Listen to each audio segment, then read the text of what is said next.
We live in a world where focus is more valuable than even your intelligence.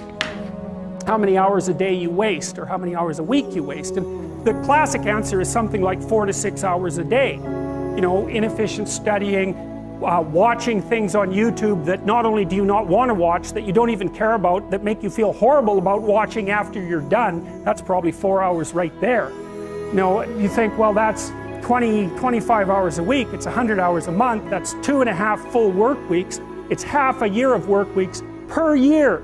And if your time is worth $20 an hour, which is a radical underestimate, it's probably more like 50 if you think about it in terms of deferred wages. If you're wasting 20 hours a week, you're wasting $50,000 a year. If you look at many of the most creative and productive people on the planet, they are doing and working in such vastly different ways. Because if you want to achieve the results only 5% achieve, you've got to think and produce and behave like only 5% of the people on the planet.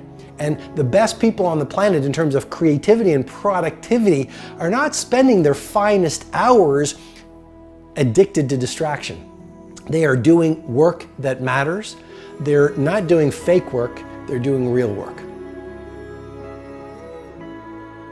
And so if your life isn't everything it could be, you could ask yourself, well, what would happen if you just stopped wasting the opportunities that are in front of you? You'd be who knows how much more efficient. 10 times more efficient, 20 times more efficient. That's the Pareto distribution. You have no idea how efficient people get. It's off the charts. It's a constant storm to try to figure out what you're about, and you change. At 26, you're all about the hustle, you're gonna be a billionaire, this and that, and then you go to the bar one night and you fall in love. And it changes what you care about, right? And then you have a child, and then this happens, and then that happens. Things change. You just have to always consistently try to figure out what's driving you, and not because other people are watching, and not because that's what your dad wants, and not because that's what you said was gonna happen, and it doesn't look like it, and your family's gonna judge you. You just have to be as real with yourself as possible, and that is a very difficult struggle, but when you're not, you create enormous vulnerability and unhappiness.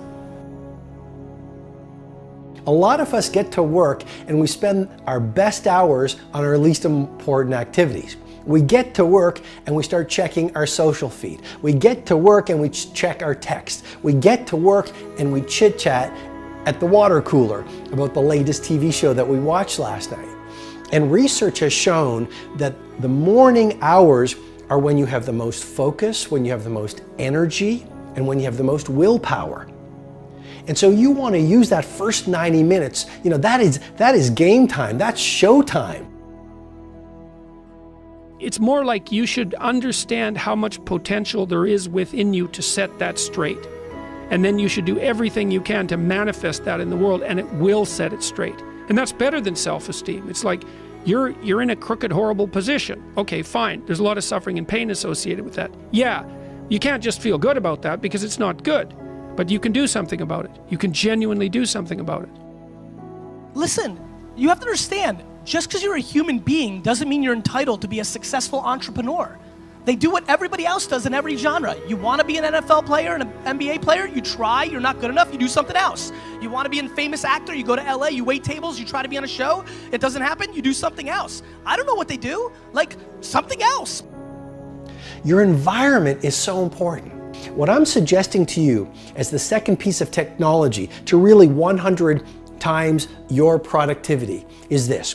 Install environments of tight bubbles of total focus. So install these tight bubbles of total focus and create these Menlo labs where you're completely distraction free. And then you will find your brain will drop from the beta state into the alpha state, where you will do your best work and get your best ideas. Stop doing the things that you know are wrong that you could stop doing. Right? So it's a fairly limited attempt. First of all, we're not going to say that you know what the good is or what the truth is in any ultimate sense. But we will presume that there are things that you're doing that for one reason or another you know are not in your best interests. There's something about them that you just know you should stop.